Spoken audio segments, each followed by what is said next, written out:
Alleluia. Alleluia.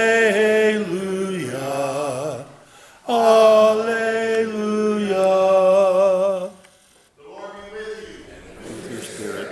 Reading from the Holy Gospel according to John. Jesus said, "I'm the good shepherd. A good shepherd lays down his life for the sheep.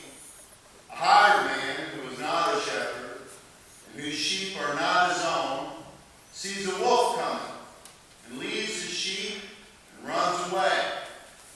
And the wolf catches and scatters them.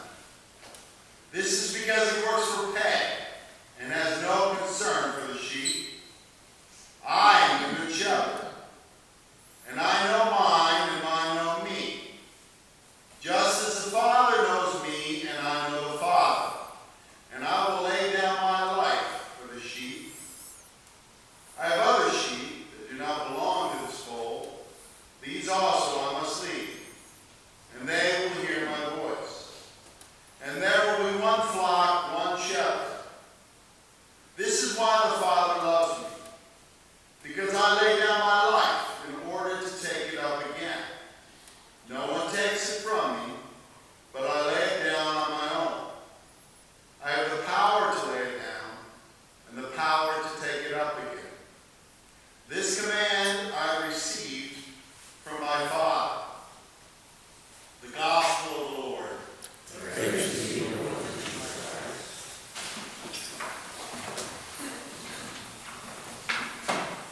Well, this afternoon we find ourselves in the Gospel of John.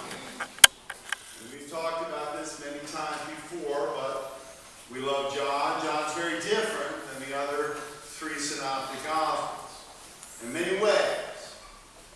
The Gospel of John seems to be much less interested in trying to relay all the things that Jesus did, and much more interested in trying to relay who Jesus is.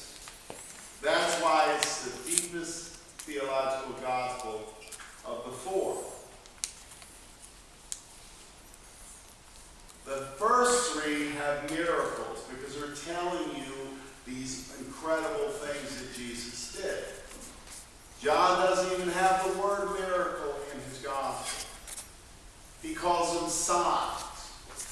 He has 7 signs in the Gospel of John, all of them pointing, because he's a pointer, to the reality of who Jesus is. The greatest of these signs was the raising of Lazarus, which we considered a couple weeks ago, when we were still in Lent. He also, Gospel of John talking about, has 7 signs. Pardon me, I just said that. 7 signs. He's got 7 I am statements. By the way, did you know 7 is a whole number? It's a complete number. 7 days a week. 6 is the incomplete number. And in the ancient world, they didn't have superlatives, so the most you could get was 3. That's why 666 is considered to be the evilest number you can have. But anyway, it has 7 I am statements in John. I am statements harkening back to Exodus, when Moses approaches the bush and says, "Who shall I tell him send me?" And what comes out of the bush? "I am who am." Which is not a very satisfactory answer, really. I am what? Well, there's a reason. Because if you just look at God's creation, whether you're looking through the Hubble Space Telescope deep into dark space, or whether you're looking through a microscope at microbiology of an atom or galaxy, you know there's more stars in the universe than there are grains of sand on every beach in this world. Isn't that amazing? I mean, in the Hubble Space Telescope, they have looked at just the size of a straw, that small of an area, and have located literally millions, not stars, galaxies in that small of an area. So the cosmos is so big. How do you define that which is infinite to a finite mind? Well, the answer is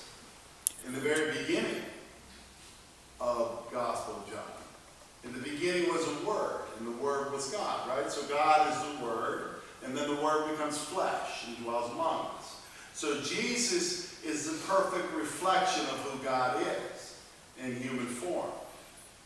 So if we want to know who God is, we look to Jesus. That's why these I am statements are so important to understand.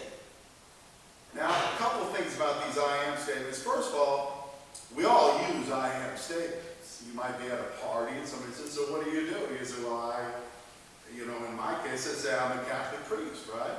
But that's not all I am, because I'm a son to my mother and father. I'm a brother to my sister or my brothers. Or I'm a piano player, or, I'm a golfer, or, well, not so much the last one, okay? But, and that doesn't define me completely, but it gives you an essence. It's like a snapshot of who you are. So it's important to look at these I am statements in John to see who the essence of Jesus is. And one more thing before we get into these I am statements, is that they're like the Beatitudes in the sense that it's a staircase. They build on each other. Blessed are the poor in spirit, for they will see God. That's the first beatitude. Everything after that builds on that until you get the peacemakers at the end. That's like graduate level, okay? In the same way with the I am statements, there's 7 of them. There's I'm the bread of life. I'm the light of the world.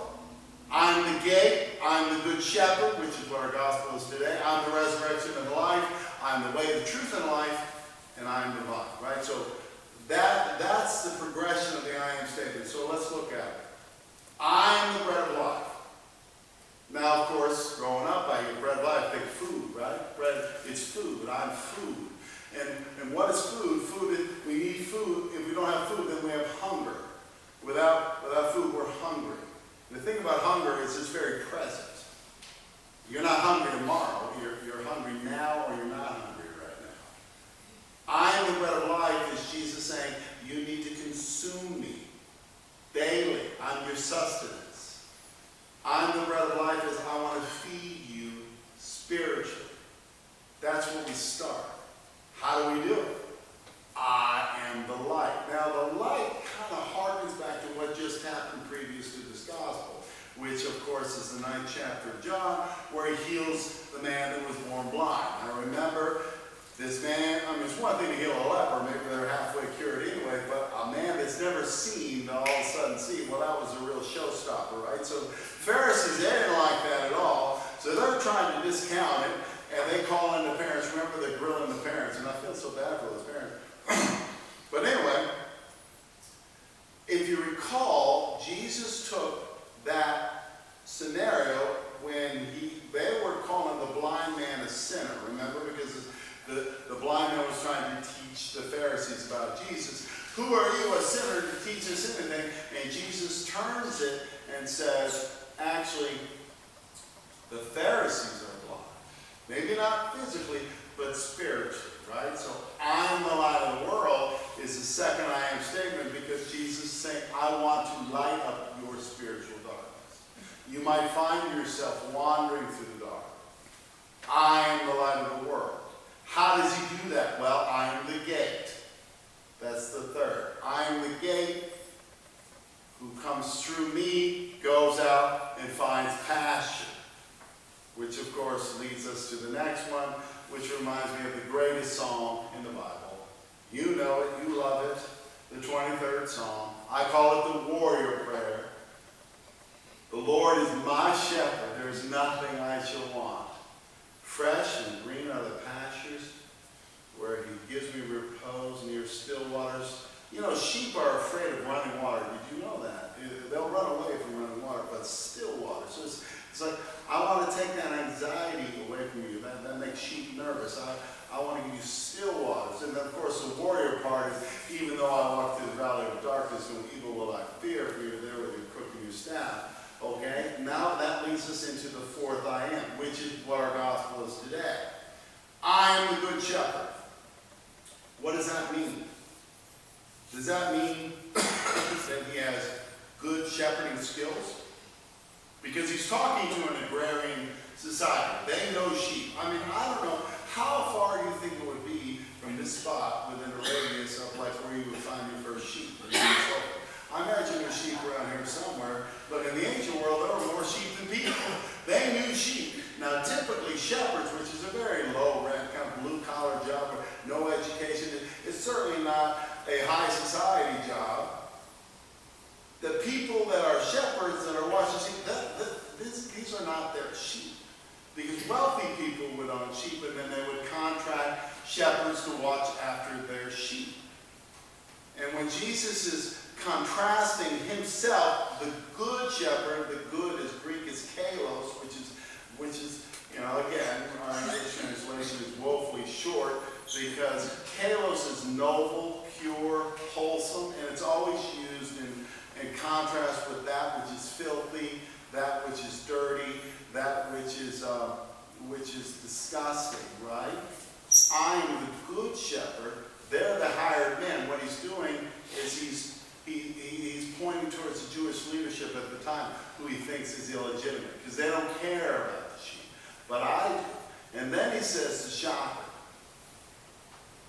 I will guard my sheep. I will lay down my life for the sheep. So what is he guarding them against? Well, first of all, two things. Number one, thieves. Because it was very common in the ancient world for shepherds to go at night and poach sheep from other flocks, because they're very valuable. That's number one. That's been going on since the dawn of time. But the wolf is a natural predator for sheep. Now, when I think of wolves, I think of Alaska or the Pacific Northwest. You don't think of wolves in the deserts of Jerusalem, but evidently there were.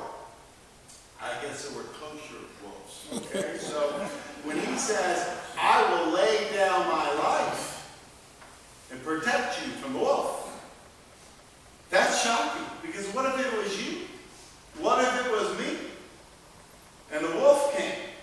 Would you throw yourself in front of a snarling, vicious wolf to save your people? I don't know. I think that'd be rather hard to do. But this is exactly what he's saying. And he proves it in just a few days. Because you see, the wolf is dead. And when he hung on the cross between those two thieves and died, Jesus killed the wolf.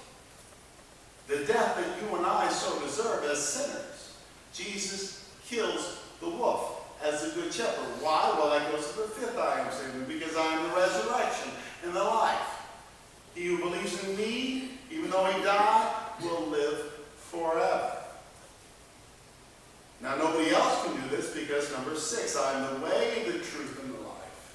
No one comes to the Father except through me. So what would this good shepherd have us do? The final and 7th one, which is what we're going to be talking about next week, because that's our gospel. I am the vine, you are the branches. Unless you are grafted to me, you cannot bear fruit. Without me, you can do nothing.